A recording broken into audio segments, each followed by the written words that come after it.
अब जब कांग्रेस के बड़े नेताओं पर ईडी की रेड पड़ी तो पूरी तरह से कांग्रेस में हड़कंप मचा हुआ है। चाहे राहुल गांधी और सोनिया गांधी हो, जिनका नाम लेते ही कांग्रेस चमक जाती थी, अब वही नाम ईडी की टॉप लिस्ट पर है।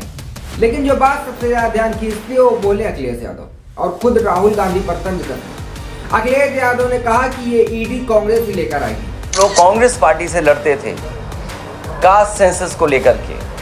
कहना है कांग्रेस ने ईडी बनाई थी और आज ईडी की वजह से ही उन्हें भी परेशानी का सामना करना पड़ा। मैंने यही कहा था कि बहुत सारे इकोनॉमिक ऑफेंसेस को देखने के लिए संस्थाएं हैं, इनकम टैक्स डिपार्टमेंट है और भी ऑफेंसेस देखने के लिए संस्थाएं हैं। ईडी की जरूरत क्या है? ईडी जैसे विभाग को समाप्त कर देना चाहिए। ठीक है, मतलब कांग्रेस ने जो मशीन बनाई थी वही धड़ाधड़ कांग्रेस पर चल रही। अब जरा थोड़ा पीछे चलते हैं। यूपीए के जमाने में कांग्रेस ने ईडी का ऐसा इस्तेमाल किया था कि बीजेपी वाले भी शर्मा जाए। चाहे मुलायम सिंह यादव हो या मायावती हो, दोनों लोगों पर आय से अधिक संपत्ति वाले केस कांग्रेस ने दर्ज करवाए। और मजेदार बात यह थी कि पहले दबाव बनाया और फिर समर्थन ले लिया और फिर मामला ठंडा। मतलब साथ दो वरना केस लो। अब जरा देखिए, भारतीय जनता पार्टी जो आज कर रही है वो कांग्रेस बहुत पहले कर चुकी है, लेकिन कांग्रेस तो इससे भी ज्यादा खतरनाक है। बीजेपी ने तो इस वक्त सिर्फ अपने विपक्षी पार्टियों पर ईडी लगवाई, लेकिन कांग्रेस ने तो अपने ही गठबंधन के साथियों को निपटा दिया था। मतलब खुद के साथी भी खपा और विरोधी भी खपा।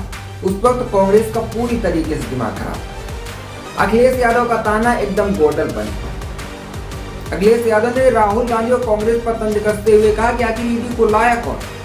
कांग्रेस ही तो लाई और आज खुद उसी का शिकार बन गई।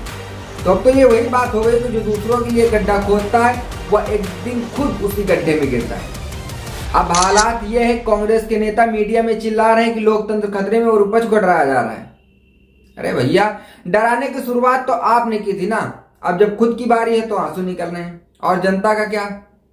राजनीति में जो आएगा ईडी से मिलवाया जाएगा। ईडी अब सिर्फ एक संस्था नहीं, ये तो राजनीतिक हथियार बन चुकी है। मतलब जो सत्ता में है वो चलाएगा, जो बाहर है वो भुगतेगा। तो कुल मिलाकर अब कांग्रेस के गढ़ में ईडी की दस्तक हो गई है और अखिलेश यादव ने वही बात याद दिलाई जो सब भूल गए थे। जो गाड़ी कांग्रेस ने खुद चलाई थी, अब उसी गाड़ी के नीचे कांग्रेस आ गई है।